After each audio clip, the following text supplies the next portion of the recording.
म चाहिँ धेरै समय यो ठाउँमा बस्न सक्दिनँ। अब बस्यो भने मलाई पनि तर्साउँछ। 12 बज्न लाग्यो, म भाग्यो। त्यही भएर म चाहिँ यहाँ बस्दिनँ। लगभग यहाँ आएर लगभग समथिङ मलाई 1 घन्टा भइसकेको छ हैन यहाँ आइपुग्नलाई। ओहो, यहाँ एकदम डर लाग्यो मलाई। किन भन्दाखेरि यो जङ्गल चाहिँ पहिला युगमा है त, पहिला युग भन्दा पनि के समय अगाडि, के वर्ष अगाडि यहाँ चाहिँ मान्छेलाई तर्साउँछ रे के। हेर्नुहोस्, सवारी साधनमा हिँड्ने व्यक्तिहरूले भन्नुभएको छ उहाँहरूलाई राति भएपछि यहाँ तर्साउने, के को आवाज गर्ने हैन। यो जङ्गलमा चाहिँ एकदमै डराउनु पर्ने हुन्छ राति भएपछि। त्यही भएर म दिउँसो हिँडेको। आज चाहिँ म हेटौडदेखि रायगाउँसम्म ट्राभलिङ गर्दैछु। सो आज हामी जाँदैछु मेरो आफ्नै गाउँ रायगाउँमा। यतिखेर चाहिँ म अहिले फरबारीमा आइपुगेको छु।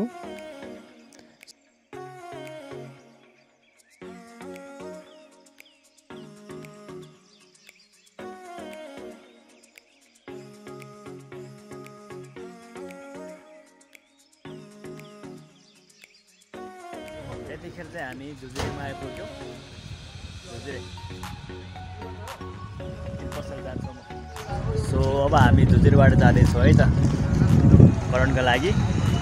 सो आजको यात्रा हुन्छ मेरो घरसम्म। अब गाडी मेरो यही हो। अब यही गाडी ल अब हामी चाहिँ यहाँदेखि जान्छौँ है त। अब हामी गयो। By by.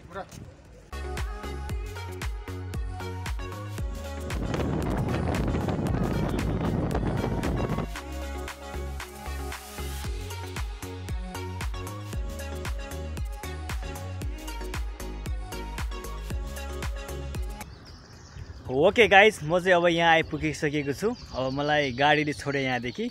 अब हेर्नुहोस्, यो चाहिँ मेरो घर जाने बाटो। अब यहाँदेखि चाहिँ म हिँडेर जानु पऱ्यो है त अबदेखि। अब गाडी यहाँदेखि गाडी छैन। आज म अर्कै बसमा आएको थियो, त्यही भएर अहिले चाहिँ म बिहान हिँड्दैछु। किन भन्दाखेरि हाम्रो त्यहाँ जाने गाडी चाहिँ राति मात्र आउँछ कि, किनकि मलाई चाहिँ अहिले नै जानुपर्ने काम थियो। त्यही भएर म चाहिँ अहिले बिहान आएको। अब हिँडेर जानु पऱ्यो। हेर्नुहोस्, अब हेर्नुहोस्, अब लगभग 1 घन्टा लाग्छ मलाई घर पुग्नलाई। अब म चाहिँ हिँड्छु यहाँदेखि। ओके गाइस, अब चाहिँ मैले चस्मा पनि लगाइसकेको छु। धेरै गर्मी भयो मलाई। सो म लगभग 20 मिनट हिँड्दाखेरि यहाँ आइपुगेको छु। अलिकति म चाहिँ अहिले यो सूर्यमा आइपुगेको छु हैन। यहाँ चाहिँ घुम्ती छ अलिकति। ओके, म यहाँ चाहिँ एकदमै डर लाग्नुपर्ने हुन्छ कि म चाहिँ धेरै समय यो ठाउँमा बस्न सक्दिनँ। अब बस्यो भने मलाई पनि तर्साउँछ होला। हेर्नुहोस्, अब 12 बज्न लाग्यो, म भाग्यो। त्यही भएर म चाहिँ यहाँ बस्दिनँ। लगभग यहाँ आएर लगभग समथिङ मलाई 1 घन्टा भइसकेको छ हैन यहाँ आइपुग्नलाई। ओहो, यहाँ एकदम डर लाग्यो मलाई। किन भन्दाखेरि यो जङ्गल चाहिँ पहिला युगमा है त, पहिला युग भन्दा पनि के समय अगाडि, के वर्ष अगाडि यहाँ चाहिँ मान्छेलाई, सायद तपाईँले सुन्नुभयो होला भिडन्त भएको भन्ने कुराहरू। यही उकालोमा हेर्नुहोस्, अन्त यही पाहाडहरू। यहाँ चाहिँ मान्छेहरू कति मरियो हैन। यो रोडमा चाहिँ यहाँनिर चाहिँ मान्छेहरूलाई तर्साउँछ रे के। हेर्नुहोस्, सवारी साधनमा हिँड्ने व्यक्तिहरूले भन्नुभएको छ उहाँहरूलाई राति भएपछि यहाँ तर्साउने, के को आवाज गर्ने हैन। किन भन्दाखेरि त्यो जिउँदै गाडीको मान्छेहरूको चाहिँ आत्मा भड्किरहेको छ अरे के। त्यही भएर यो जङ्गलमा चाहिँ एकदमै डराउनु पर्ने हुन्छ राति भएपछि। त्यही भएर म दिउँसो हिँडेको। Few moments later.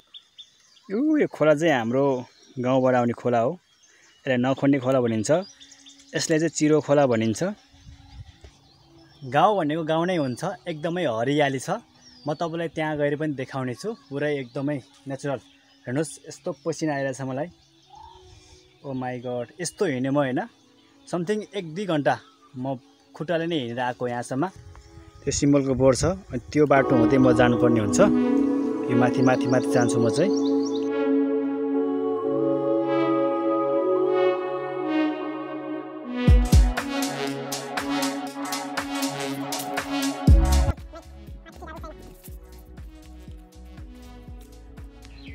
Okay guys, म चाहिँ फाइनल्ली आइपुगिसकेको छु र यो भिडियो चाहिँ म धेरै लङ गर्न चाहन्न। म धेरै थाकिसकेको छु।